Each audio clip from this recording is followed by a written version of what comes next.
Bismillahirrahmanirrahim. Assalamualaikum warahmatullahi wabarakatuh. Waalaikumsalam warahmatullahi wabarakatuh. Alhamdulillahirabbil alamin wa bihi nasta'in ala umuri dunya waddin. Wassalatu wassalamu ala asyrafil anbiya'i wal mursalin sayyidina wa habibina wa qurratu a'yunina wa Muhammadin wa ala alihi wa sahbihi ajma'in, amma ba'd. Fa inna asdaqal hadits kitabullah wa khairul hadi Muhammadin sallallahu alaihi wasallam wa syarrul umuri muhdatsatuha wa kullu muhdatsatin bid'ah wa kullu bid'atin dhalalah wa kullu dhalalatin finnar. Asyhadu an la ilaha illallah wahdahu la syarika lah wa asyhadu anna Muhammadan abduhu wa rasuluhu la nabiyya ba'dah. Qala Allah Ta'ala fi kitabihil karim, a'udzu billahi minasy syaithanir rajim. Bismillahirrahmanirrahim. Ya ayyuhalladzina amanu taqullaha haqqa tuqatih wa la tamutunna illa wa antum muslimun. Ya ayyuhalladzina amanu taqullaha wa qulu qawlan sadida yuslih lakum a'malakum wa yaghfir lakum dzunubakum wa may yuti'illaha wa rasulahu faqad faza fawzan 'azima. Ya ayyuhan nasu taqu rabbakum alladzi khalaqakum min nafsin wahidah wa khalaqa minha zawjaha wa batha minhuma rijalan katsiran wa nisaa'a wattaqullaha alladzi tasaaluna bihi wal arham innallaha kana 'alaikum raqiba. Shadaqallahul 'azim. Sahabat-sahabatku yang dirahmati Allah Subhanahu wa Ta'ala, syukur alhamdulillah pada malam hari ini dengan curahan rahmat Allah berupa hujan ini kita masih dapat berkumpul, bersilaturahmi dan juga belajar tentang dinul Islam melalui wasilah kitab Riyadhus Shalihin karya besar Syekh Imam Nawawi. Mudah-mudahan tiap langkah kaki yang kita langkahkan ke majlis ini Allah catat sebagai fisabilillah. Dengan sabda baginda Rasulullah sallallahu alaihi wasallam, man kharaja lit-talabil ilmi fahuwa fisabilillah hatta yasjid. Siapa yang keluar dalam rangka thalabul ilmi, maka dia berada di jalan Allah sampai kembali ke rumahnya masing-masing. Dan mudah-mudahan Allah Subhanahu wa Ta'ala memberikan hidayah taufik kepada kita semua untuk mengamal ilmu yang diajarkan.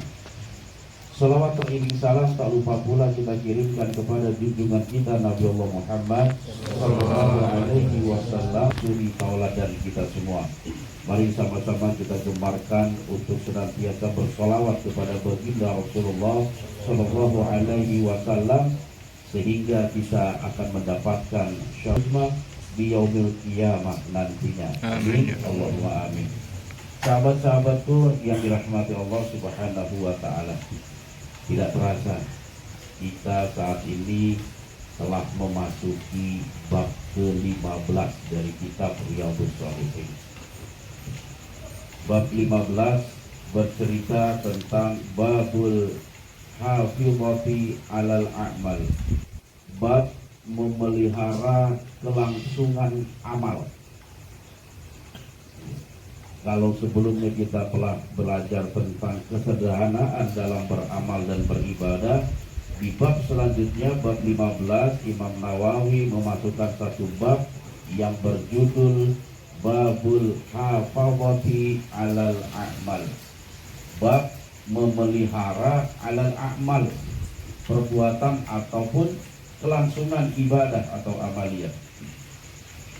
Bab ini menjelaskan pada kita bahwa manusia harus memiliki keseimbangan dalam ketaatan tanpa berlebihan dan senantiasa memelihara ketaatan. Jadi bab 15 ini erat kaitannya dengan bab sebelumnya yang dilarang untuk berlebihan dalam ketaatan. Karena menjaga ketaatan merupakan salah satu bentuk, memelihara ketaatan merupakan salah satu bentuk kecintaan kita kepada Allah Subhanahu wa Ta'ala. Dan amalan yang paling dicintai oleh Allah Subhanahu wa Ta'ala adalah amalan yang senantiasa dikerjakan secara terus-menerus, walaupun nilainya kecil ataupun sedikit. Jadi jangan kita anggap remeh kebaikan yang sedikit yang senantiasa kita lakukan secara istimrar atau secara terus-menerus. Begitu juga sebaliknya. Jangan kita anggap kejahatan, kejelekan, keburukan yang kecil tapi sering kita lakukan. Jadi dua hal ini harus sama-sama kita jauhi. Gak boleh kita menganggap ringan sebuah dosa yang senantiasa kita kerjakan. Karena sekecil apapun dosa, kalau terus-menerus kita kerjakan, secara otomatis dosa tersebut akan berubah menjadi besar dan banyak. Apabila setiap manusia menjaga setiap ibadahnya serta melaksanakan ketaatan, maka itu semua menjadi bukti kecintaan kita pada Allah Subhanahu wa Ta'ala.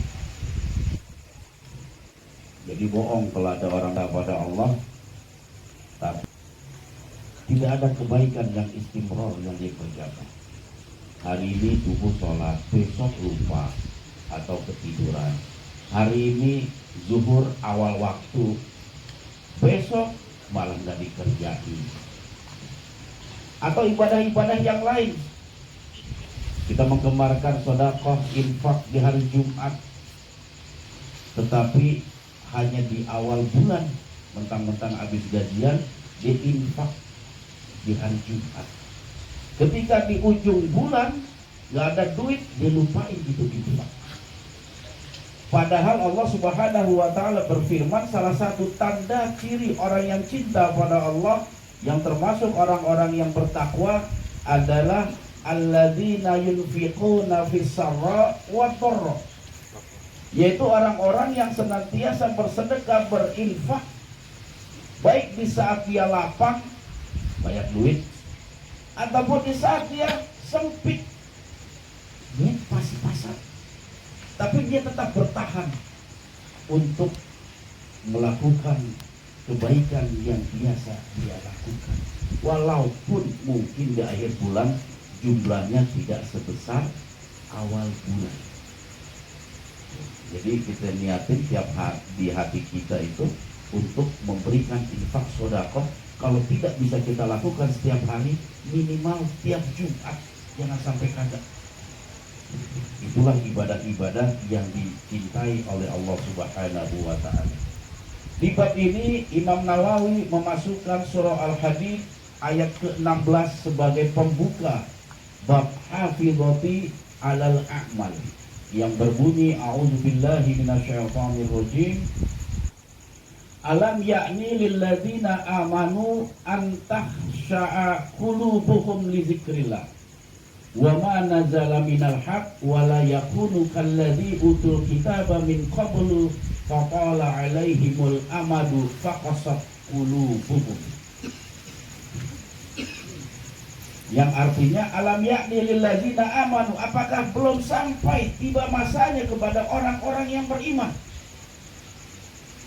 antah sya'a qulubuhum, menundukkan atau menghusyukkan hatinya, bizikrillah, dalam rangka zikir pada Allah. Menunggu kapan kita khusyuk pada Allah sampai Allah tegur seperti itu? Belum kan datang waktunya itu, khusyuk. Berzikirlah dalam menyebut asma Allah, dalam berzikir kepada Allah. Dan zikir yang paling utama adalah sholat. Allah Subhanahu wa ta'ala berfirman di dalam ayat yang lain, aqimis sholata li zikri. Tegakkanlah olehmu sholat li zikri, untuk mengingatku. Maka zikir yang wajib kita tegakkan dan kita jaga adalah sholat sehari semalam 5 waktu. Itu zikir yang mutlak, yang wajib kita lakukan setiap hari. Di sini tertarik ini ada kata-kata khusyuk. Ada yang tahu arti khusyuk itu apa? Ya, dia apa? Ya, kita ngangkat tangan itu, Bos. Oh, lagi video. Ada kira angkat tangan, tahu arti. Ada tahu arti khusyuk itu apa? Secara bahasa khusyuk itu artinya apa? Tunduk patuh. Secara bahasa. Tetapi secara istilah, khusyukan itu adalah menghadirkan hati untuk selalu tunduk pada Allah Subhanahu wa ta'ala.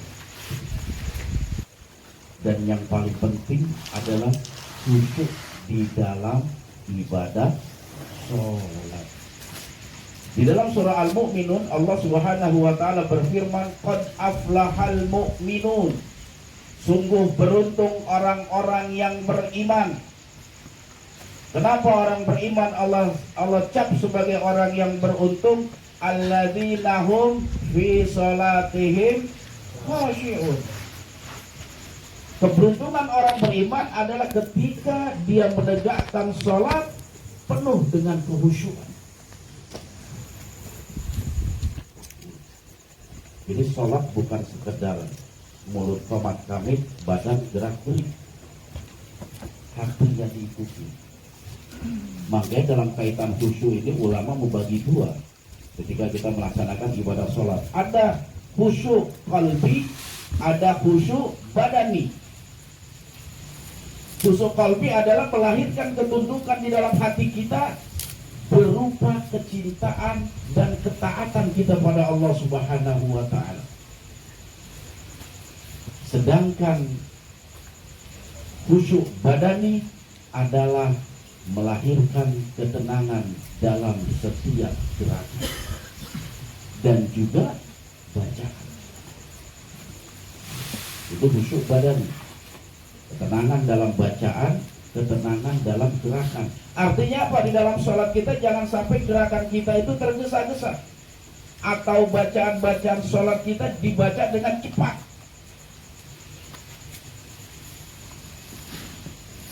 Dan inti dari kehusyuan itu adalah bagaimana melahirkan ketenangan di dalam hati kita di saat kita melakukan ibadah sholat. Karena pusat khusyuk itu ada di hati. Ketika hati khusyuk, secara otomatis badan pun akan mengikuti. Bacaan kita dilantunkan dengan pelan sambil kita mentadaburi. Karena luar biasa ketika kita mencoba menghayati bacaan-bacaan yang ada di dalam sholat. Luar biasa. Takut kita yang ada itu. Ini wajah ketika doa iftitah, atau diawali ketika kita takbiratul ihram. Apa bacaan takbiratul ihram? Ada yang tahu? Ada yang tahu nggak? Bacaan takbiratul ihram, Allahu Akbar, Allah Maha Besar. Sehingga ketika kita meresapi mana Allah Maha Besar, selain Allah kecil, termasuk diri kita. Lalu dilanjutkan dengan doa iftitah. Dan jumlahnya itu kurang lebih ada 5 jenis doa iftitah. Ini wajah itu, sesungguhnya aku hadapkan wajhiya lillazi. Ada yang hafal doa itu? Ini wajah itu wajhiya lillazi fataras samawati wal ardh Yang menciptakan langit, Sesungguhnya aku hadapkan wajahku kepada zat yang menciptakan langit penguasa dan langit dan bumi. Terus ada juga doanya, Allahu Akbar kabira walhamdulillahi katsira wa subhanallahi bukratan wa asira. Allahu Akbar kabira, Allah zat yang maha besar, yang tiada besar melebihi Allah, dan maha suci bagi Allah yang senantiasa disebut pada waktu pagi maupun petang. Inna sholati wa nusuki wa mahyaya wa mamati lillahi rabbil alamin. Ini doa kita yang tidak pernah saya baca karena kita takut. Kita bersumpah di hadapan Allah itu, inna sholati, sesungguhnya sholatku. Yang kedua apa? Wa nusuki, ibadah-ibadah sunnahku, kurbanku. Wa mahyaya, hidupku. Wa mamati, bahkan matiku, lillahi rabbil alamin, aku persembahkan hanya pada Allah. Berat sumpah itu. Makanya saya menghindari bagi kita yang itu tuh. Karena pernah belum mampu hati ini untuk menjadikan hidup hanya pada Allah. Terus ada lagi apa? Subhanaka Allahumma wa bihamdika wa tabarakasmuka wa ta'ala jadduka wa la ilaha ghairuka. Banyak doa iftitah itu. Ada juga Allahumma ba'id baini sampai akhir. Wa baina khotoyaya sampai akhir. Jadi ada 5 jenis. Iftitah adalah pembuka, artinya di situ kita mencoba untuk mengutarakan janji kita pada Allah Subhanahu wa Ta'ala. Jadi bisa bayangin ketika itu baca doa kita dan tahu makna artinya, luar biasa. Makanya nggak aneh apa yang difirmankan oleh Allah Subhanahu wa Ta'ala, inna sholata tanha 'anil fahsya wal munkar. Salat itu akan mencegah dirimu dari perbuatan keji dan munkar. Karena apa? Takut. Tiap hari kita baca sehari 5 kali. Itu bermaksiat pada akhirnya takut. Karena selalu kita baca dan kita paham apa yang kita baca.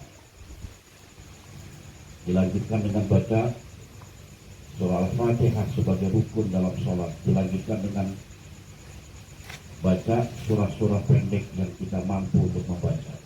Kemudian kita rukun. Allahu Akbar, Subhana Rabbiyal Azim, Maha Suci Tuhanku, Zat yang Maha Mulia. Sami Allahu liman hamidah, Allah mendengar siapa yang menyebutnya, siapa yang memujinya. Rabbana walakal hamd, wahai Tuhan kami, Engkaulah pemilik segala puji-pujian. Kemudian kita takbir, Allahu Akbar untuk sujud. Subhana Rabbiyal A'la, Maha Suci Tuhanku, Zat yang Maha Tinggi. Luar biasa kalau kita betul-betul bisa menghayati bacaan-bacaan sholat kita. Sehingga dengan kita paham dengan apa yang kita baca, kehusyuan itu dengan sendiri akan timbul. Makanya makruh bagi kita sholat memikirkan hal-hal lain di luar sholat. Memikirkan. Lagi sholat, mikirnya pecel lele, itu makruh. Kalau terlintas, ya jadi masalah. Yang dilarang adalah memikirkan. Karena kita manusia awam ketika ibadah nggak menafikan juga hal-hal kayak gitu suka terlintas. Nah disitulah ketika kita terlintas hal-hal yang sifatnya duniawi, kita palingkan kepada sifat-sifat atau hal-hal yang bersifat ukhrawi. Harus dipalingkan.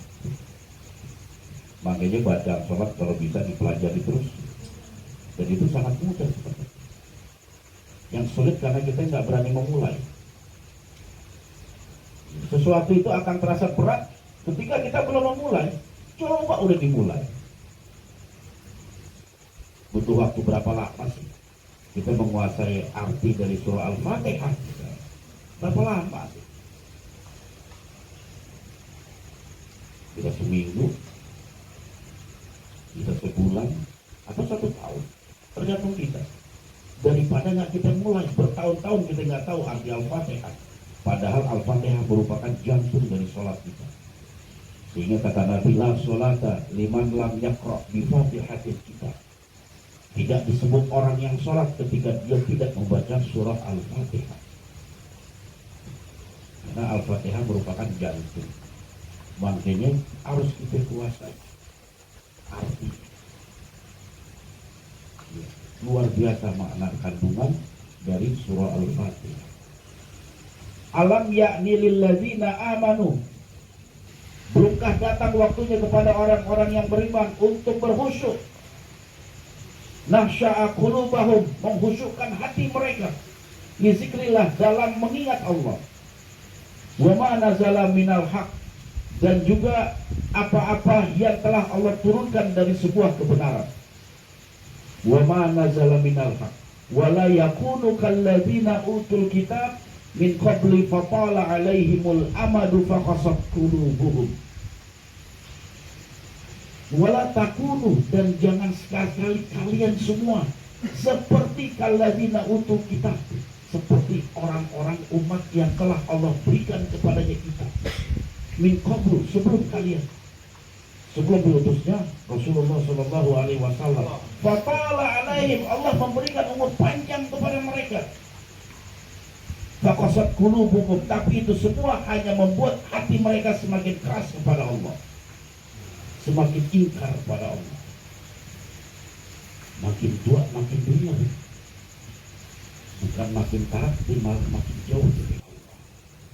Sebagaimana umat-umat terdahulu, kata Allah Subhanahu wa Ta'ala. Mereka banyak yang kami panjangkan usianya, tapi apa yang terjadi ketika Allah panjangkan umurnya? Makin panjang juga kemaksiatannya pada Allah Subhanahu wa Ta'ala. Makanya Allah mengingatkan, wala takunu, jangan sekali-kali kalian seperti mereka. Kalau kita lihat sejarah para nabi zaman dulu itu luar biasa. Ketika Allah berikan nikmat, ada yang membawa ketaatan, malah ada yang membawa kemaksiatan atau kedurhakan pada Allah Subhanahu wa Ta'ala. Sebagaimana pengikutnya baginda Rasulullah Shallallahu Alaihi Wasallam, ketika Allah memberikan kenikmatan berupa diutusnya Rasulullah Shallallahu Alaihi Wasallam, sahabat-sahabat Nabi bersyukuri atas karunia tersebut. Tetapi apa yang dilakukan para pengikut Musa ketika Allah mengutus Nabi Allah Musa di tengah mereka Bani Israel? Apakah menambah ketaatan bagi mereka? Padahal nikmat sudah di depan mata. Kurang sayang apa coba Allah kepada Bani Israel ketika mereka kelaparan? Setelah selamat dari kejaran Fir'aun, Allah selamatkan mereka dan mereka menuju kota Palestina. Terjadi kelaparan. Berdoa Nabi Musa pada Allah, langsung Allah turunkan mana wasalwa. Kalian tahu mana wasalwa itu apa? Makanan surga dibawa oleh para malaikat. Tercantum di dalam surah Al-Baqarah. Itu bisa bayangin, malaikat turun bawa nampan-nampan dari surga untuk ngasih makan Bani Israil. Dan itu nyata mujizat itu. Tapi apa yang terjadi? Ketika Allah perintahkan Bani Israel untuk menguasai kota Palestina, apa kata mereka? Izhab anta wa rabbuka. Wahai Musa, pergilah kamu bersama Tuhanmu, sedangkan kami di sini duduk-duduk santai menunggu kabar kemenangan.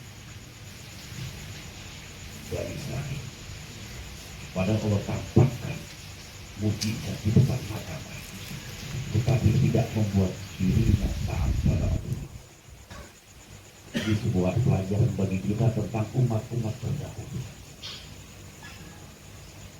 Itu umat Nabi walaupun tidak hidup sejaman kepada atau sejaman dengan baginda Rasulullah Shallallahu Alaihi Wasallam, kita meyakini. Makanya siapa saja yang tidak berjumpa dengan Rasulullah dalam suatu zaman, Rasul menyebutnya dengan sebutan saudara. Sehingga sahabat protes. Ya Rasul, kenapa kau menyebut mereka sebagai saudaramu? Bagaimana kau menyebutkan? Kalian semua adalah sahabat. Allah menampakkan kenikmatan di hadapan kalian semua. Kalian beriman wajar. Karena mereka hidup bersama baginda Rasulullah SAW yang setiap saat mujizat Allah tampakkan. Setiap doa Allah kabulkan. Tetapi bagaimana dengan kita yang hidup jauh dari masa Rasulullah SAW? Makanya ketika kita taat kepada Allah dan Rasulnya, ketaatan itu melebihi sahabat Rasulullah SAW. Dan itu yang paling baik. Sehingga para sahabat Nabi, para muhajirin itu, mereka banyak yang cemburu ketika Nabi menghabarkan tentang satu umat yang mereka tidak hidup sejaman denganku, tapi mereka taat kepadaku. Makanya mudah-mudahan kita semua betul-betul bisa memanfaatkan kenikmatan Allah yang luar biasa. Kita dicap sebagai saudara Rasulullah SAW. Kemudian dalil yang kedua, apa yang Allah cantumkan, apa yang Imam Nawawi cantumkan di dalam surah Al-Hadid juga ayat 27 yang berbunyi summa qaffayna ala asarihim bi rusulina wa qaffayna bi Isa bin Maryam wa atainahu al-injil wa ja'alna fi qulubil ladzina taba'uhu ra'fatan wa rahmatan wa rahbaniyatan ibtada'uha ma katabnaha alaihim illa ibtigha'a ridwanillah fama ra'awha haqqa ri'ayatiha. Kemudian kami iringi, kami ikuti summa qaffayna asarihim, jejak-jejak mereka birusulina, dengan rasul-rasul kami, wa qaffayna, dan kami iringi juga bi Isa bin Maryam, diutusnya Isa bin Maryam, wa atainahu, dan kami memberikan kepadanya al-Injil, kitab, wa ja'alna fi qulubihim, sehingga dengan Injil tadi menjadikan mereka ibtighuhu ra'fatan, orang-orang yang mengikuti Isa itu memiliki hati yang santun, ra'fatan, wa rahmatan, hati yang penuh dengan kasih sayang. Siapa saja yang mengamalkan Injil. Wa rahbaniyatan ibtada'uha ma katabnaha alaihi, ini persoalan.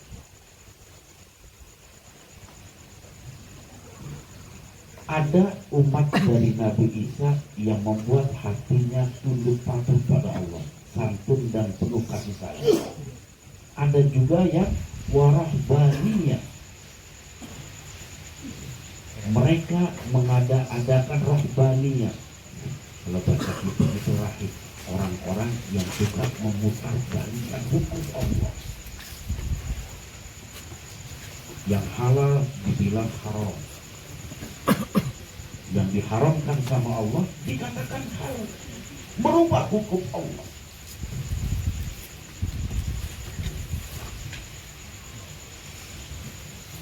Ibtada'uha ma katabnaha alaihim illa libtigha'a ridwanillah.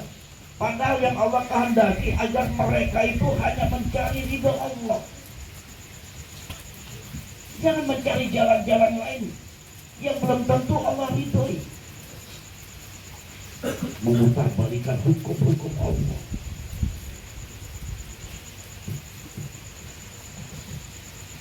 Inilah yang membuat hancur mereka, Bani Israel. Karena apa? Karena mereka telah banyak merubah hukum-hukum Allah.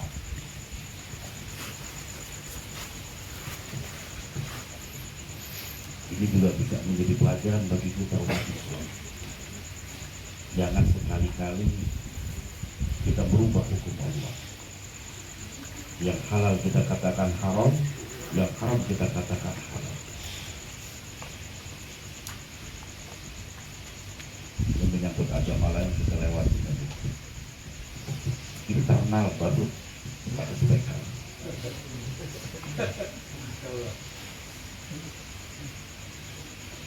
Kemudian dalil yang ketiga, wala takunu, dan jangan sekali-kali sekalian kallati, seperti seorang wanita naqasat azlaha min ba'di quwwatin ankasa, seperti seorang wanita yang dia menyulam kain.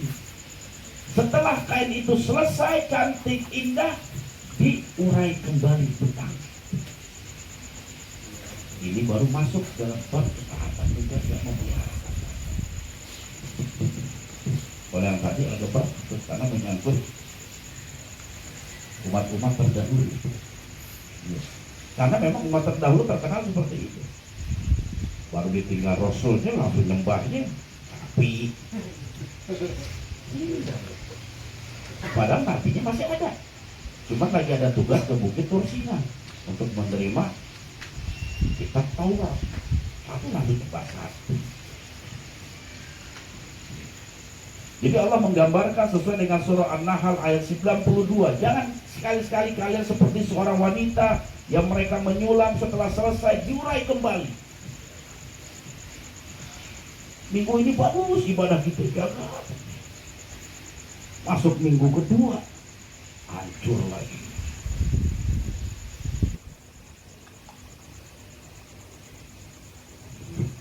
Kebaikan-kebaikan kita dihancurkan dengan maksiat kita pada Allah Subhanahu wa Ta'ala. Makanya sifat ini harus kita jauhi.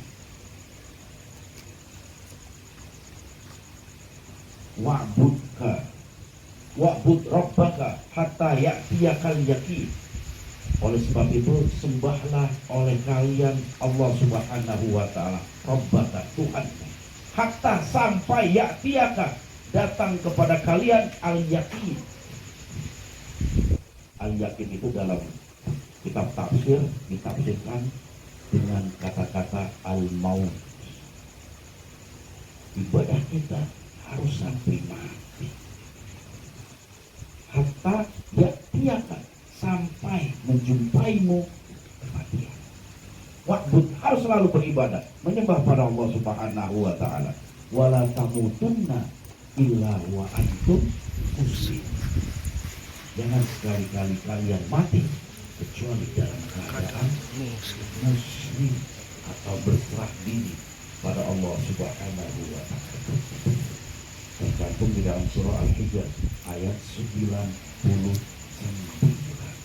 Itulah upaya kita dalam memelihara ketaatan kita pada Allah Subhanahu wa Ta'ala. Nah, kemarin diceritain ada ustaz ngasih satu amalan, zikir. Zikirnya bagus. Ketika dia dapat kesulitan, zikirin la ilaha illallah 41 hari.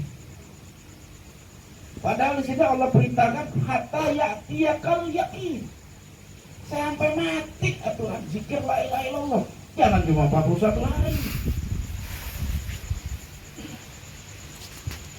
Iya. Seperti itu. Puasa itu 7 Jumat, 7 minggu.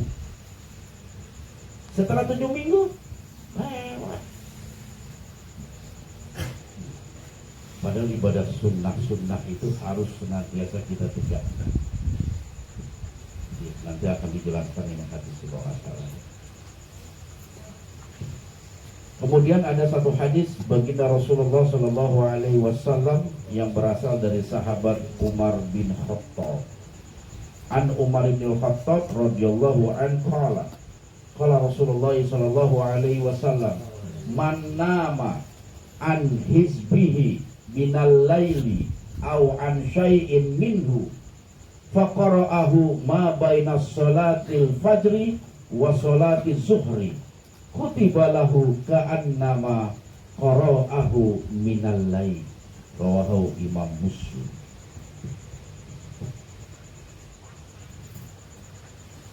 Sahabat Umar bin Khattab pernah berkata, qala Rasulullah sallallahu alaihi wasallam, telah bersabda Rasulullah sallallahu alaihi wasallam, man nama an hizbihi, barang siapa yang ketiduran sehingga tidak melakukan hizib, melakukan zikir. Hizib itu artinya zikir yang selalu kita dawamkan, itu hizib. Minal lain, pada satu malam. Ini kata baginda Rasulullah sallallahu alaihi wasallam, man nama an hizbihi minal lain, barang siapa yang tertidur sehingga lalai, lupa membaca zikir yang sering dia lakukan, au an syai'in minhu, atau yang sejenis dengannya. Bisa sholat, orang terbiasa sholat yang mulai tahajud, faqara'ahu ma baina sholatil fajri wa sholatil zuhri, maka bacalah hizib tadi itu antara sholat subuh dan sholat zuhur.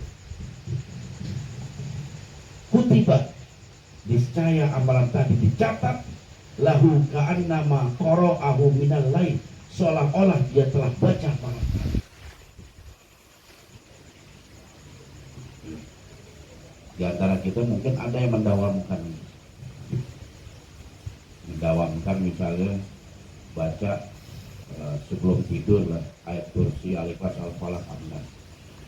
Saking kelelahannya dia lupa baca, tidur aja terus. Maka kata Nabi, bacalah di saat di antara fajar dan juga zuhur, sehingga Allah catat sebagai amalan malam tadi. Ada orang ngamalin setiap malam nih, sholat witir 1 rakaat sebelum tidur, karena lelah dia lupa, dia lalai. Bukan sesuatu yang disengaja ya, beda dengan yang disengaja. Nggak boleh kalau disengaja, tapi dia lalai, lupa, capek dan lain sebagainya, sebagai sifat-sifat manusia. Maka dia boleh mengerjakan witir di pagi hari. Apapun amalan yang sifatnya hizib, yang sifatnya itu kita dawamkan.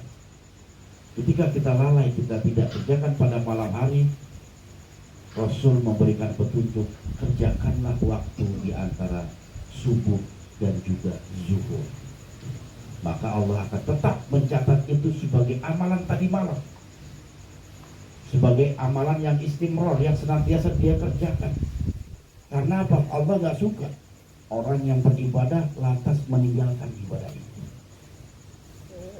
Sehingga Nabi memberikan sebuah rosok, sebuah keringanan bagi orang-orang yang memang terbiasa melakukan ibadah-ibadah sunnah di malam hari. Ketika dia lalai, boleh dikerjakan pagi hari antara subuh dan juga zuhur.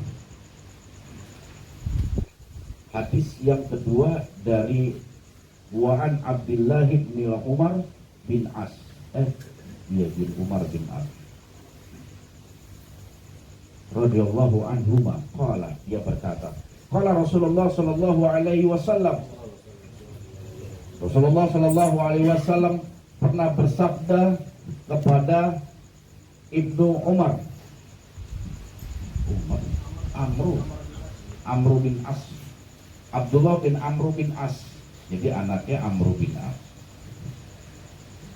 Apa kata Nabi? Ya Abdullah, wahai hamba Allah. Jadi Nabi ini ngomongnya kepada Abdullah bin Amru bin As, la takuna mislul fulan, jangan sekali-kali kamu seperti fulan.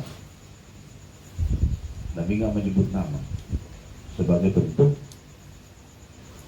pensamaran. Jadi kita nggak boleh menjelek-jelekan seseorang walaupun nyatanya dia jelek, nggak boleh sebutan fulan. Ini juga kita kalau dalam mendidik anak tuh harus juga seperti itu.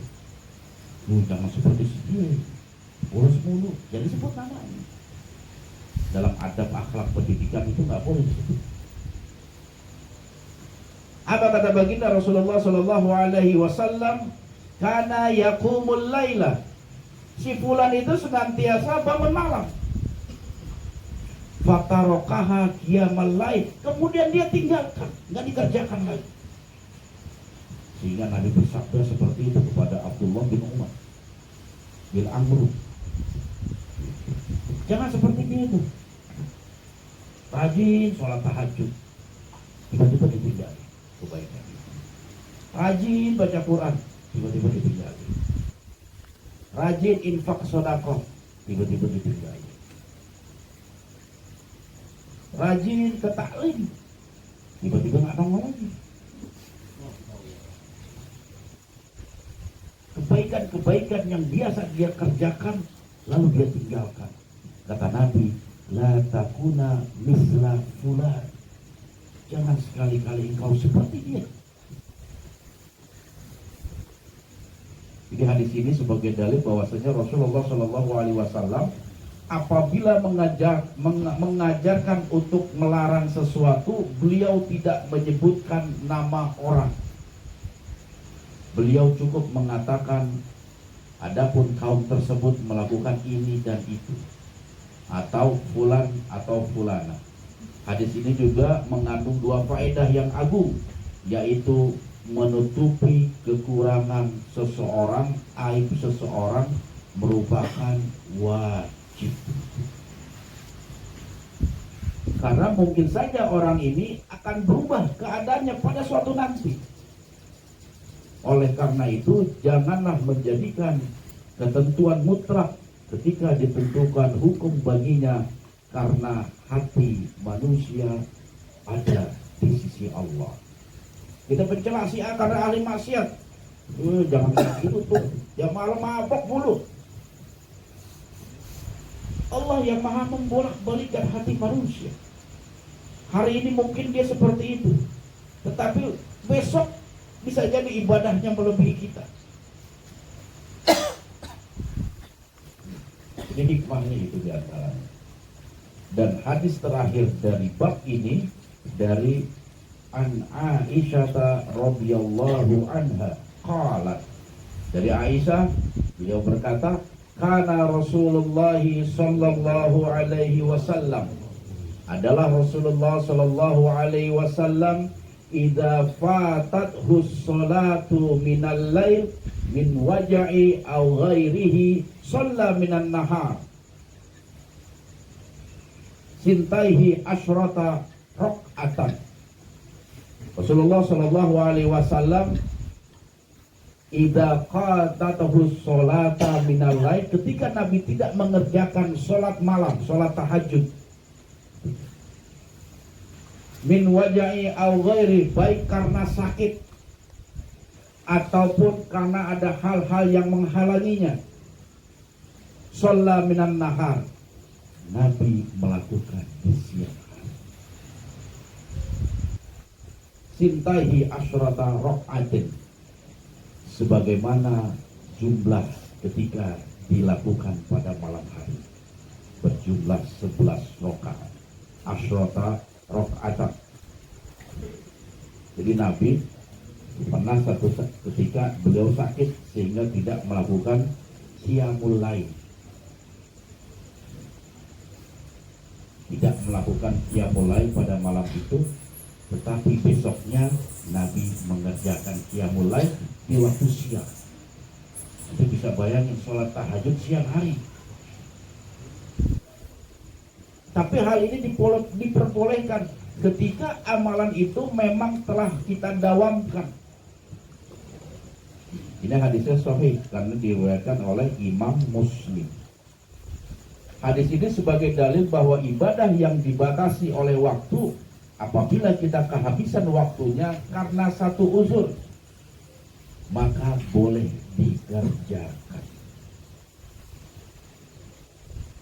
Adapun ibadah yang terikat oleh satu sebab, apabila hilang sebabnya, maka tidak boleh dikerjakan.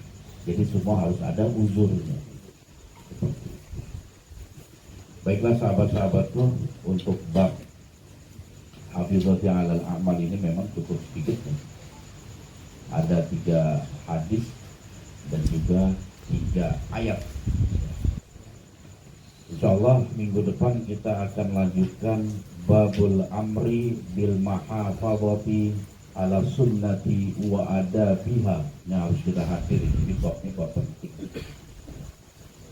Bab al-amru, perintah, hafidhati, untuk senantiasa memelihara ala sunnah baginda Rasulullah Shallallahu Alaihi Wasallam, wa adabiha, dan juga adab-adab ketika melaksanakan sunnah.